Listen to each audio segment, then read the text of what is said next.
Spin শক্তির বাংলাদেশে একজন ভালো মানের লেগ ব্রেক বোলারের অভাব এখনও ভাবাচ্ছে টাইগারদের। তবে সেই অভাব পূরণ করতে পারেন লক্ষ্মীপুরের খুদে ক্রিকেটার হাসান মাহমুদ তানিম। মাত্র ১১ বছর বয়সে রপ্ত করেছেন অসাধারণ টার্ন, গুগলি আর টপ স্পিন। স্থানীয় কোচ ও সংগঠকরা তাকে নিয়ে স্বপ্ন দেখছেন সেরা ডানহাতি লেগ স্পিনার হওয়ার। লক্ষ্মীপুর প্রতিনিধি শফিউল আজম জুয়েলকে সাথে নিয়ে রিপোর্ট করছেন SM আরিফ।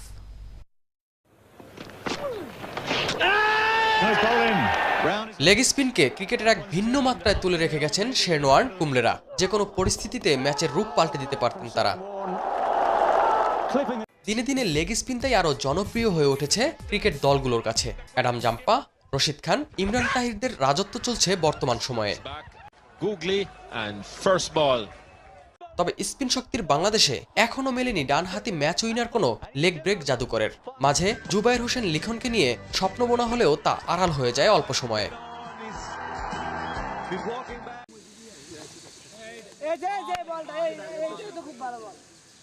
জাম্পা, রশিদ খানদের পরবর্তী প্রজন্মের ত্রাতা হতে পারেন বাংলাদেশের খুদে ক্রিকেটার হাসান মাহমুদ তানিম। মাত্র ১১ বছর বয়সেই লেগ ব্রেকে অসাধারণ দক্ষতা অর্জন করেছেন লক্ষ্মীপুরের কমলনগরের এই খুদে জাদুকর।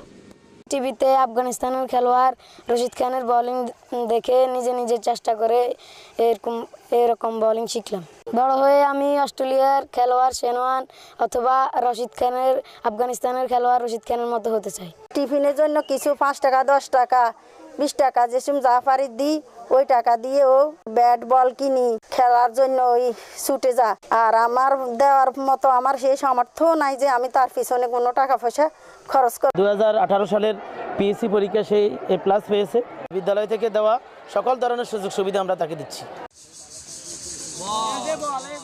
এত অল্প বয়সে প্রায় 45 ডিগ্রি অ্যাঙ্গেলে বল ঘোরাতে পারেন তানিম। দক্ষতা আছে গুগলি কিংবা টপ স্পিনেও। যখন আমি ন্যাচারালি ওকে দেখি, আমি আসলে অনেকটাই মুগ্ধ হয়ে যাই, কারণ ওর এত ছোট বয়সে যে এত টার্ন করতে পারে, এটা অবিশ্বাস্য, রিয়েলি অবিশ্বাস্য। তানিমের প্রতিভা বিকশিত করার লক্ষ্যে তার দায়িত্ব নিয়েছে হাজিরহাট একাদশ ক্লাব। যদি তানিমকে সঠিকভাবে দক্ষভাবে যদি কোনো ট্রেনিংয়ের মাধ্যমে দক্ষ করে তোলা হয়, তাহলে তানিম বাংলাদেশের জন্য হবে একটা অনেক বড় সম্পদ। সেক্ষেত্রে সে বিশ্বের দরবারে অন্যতম একজন লেগ স্পিনার হয়ে নিজেকে পরিচিত করতে পারবে। এদিকে তানিমের বোলিং দেখে মুগ্ধ দেশের সাবেক স্পিনার এনামুল হক মনি। আমার কাছে ভিডিও ফুটেজ দেখে মনে হলো খুবই ফিউচারে ভালো একটা বোলার হওয়ার যে দরকার, ব্রাইট একটা ফিউচার আছে। SM আরিফ, মাই টিভি।